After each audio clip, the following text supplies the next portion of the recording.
Mohawk tribe, which he successfully did and lived in peace with the tribe until October of 1646, where there was a smallpox outbreak among the tribe that they blamed solely on Isaac Jogues. Luckily, the relations with the French and the Mohawks did not falter. They only targeted Isaac Jogues himself because of their past bad experiences with him. So they recaptured him, and on October 18th, they eventually killed him. So he was also the first person to name the lake in this area before he died, which he named the Lac du Saint-Sacrement, which translates from French into English to Lake of the Holy Sacraments. Then, more than 100 years after he died, King George II of Great Britain sent William Johnson, an expert military general, to this area to lead an army of provincial soldiers, provincial meaning born in the 13 colonies and not Great Britain itself, to try and take this area from the significantly larger French force that was here. And due to William Johnson's expert military prowess, they were successful. They won the Battle of Lake George against the French in 1755, took this land, and William Johnson was able to facilitate this fort to be built. He also named the fort after one of King George II's grandchildren, William Henry. And then finally he renamed the lake that Isaac Jogues named to what it's known as today, what it's been known as since then, Lake George, after King George himself. If you got a chance to look inside these three smaller display cases here, you'll see various artifacts that were dug up around this area and the area of Lake George. Everything inside these cases is authentic from the 18th century and were actual materials and tools used by soldiers that were here when the fort was first built all the way back in 1755.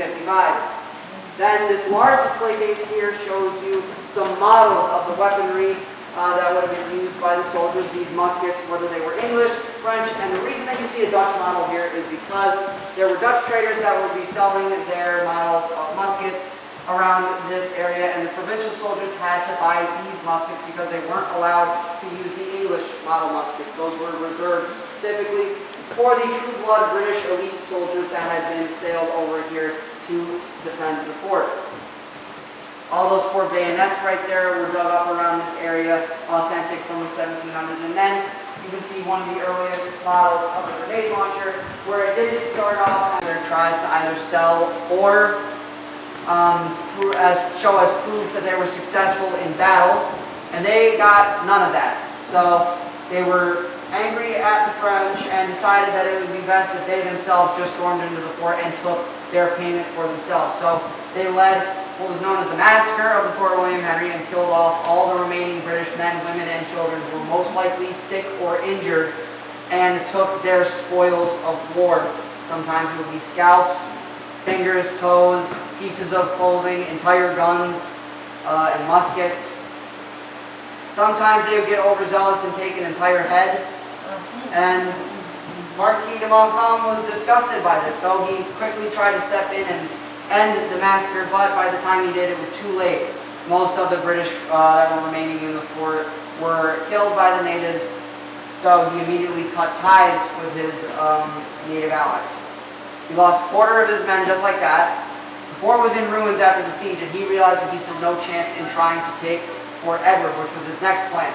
Even if he was at full strength like he was when he started taking this fort, it would have been much harder to take Fort Edward, as it was much more secure than this fort was. So he decided to have him and his men retreat back to Fort Ticonderoga, which the French at the time called Fort Carillon, and he burnt this fort down to the ground, leaving it to be rebuilt as a museum that you guys are standing in today in 1955, 200 years after the fort was first built. Any questions on what I talked about up here before I bring you guys into the basement area? Alright, you follow me over to the stairs in the middle here. There's a sign above it that'll tell you a general idea of the display that we're looking at down there. The obvious red sign in big bold letters, it says supplies.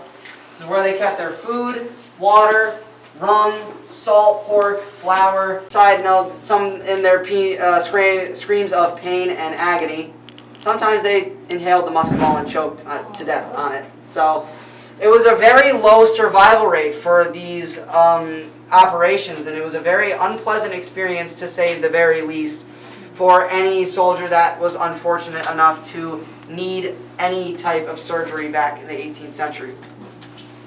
So we're going to move past this wooden gate area now, where we have one of 3 original structures that we still have at the fort all the way from 1755. So like I said earlier, it's a large walk-in fireplace.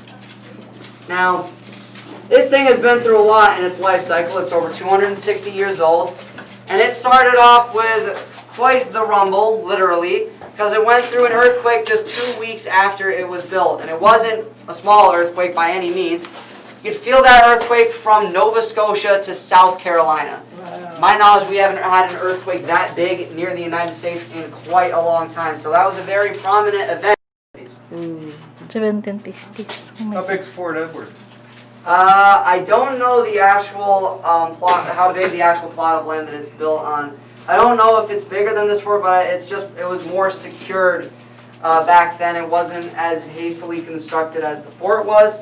This fort was built in 44 days. Granted, there were thousands of people that were working 16-hour shifts because they didn't have labor laws back then. It's basically just working them down to the point where they had to sleep. So this fort was tried to be built in the fastest time possible because this area specifically was highly sought after by the French and British. So after that Battle of Lake George, William Johnson knew that the French could return at any point in time and try to catch them off guard to retake this land. So if there aren't any other questions, if you see the stairs right there, there's a door at the top that'll lead you out into the parade grounds where you'll then be directed to where your living history demonstration will be located.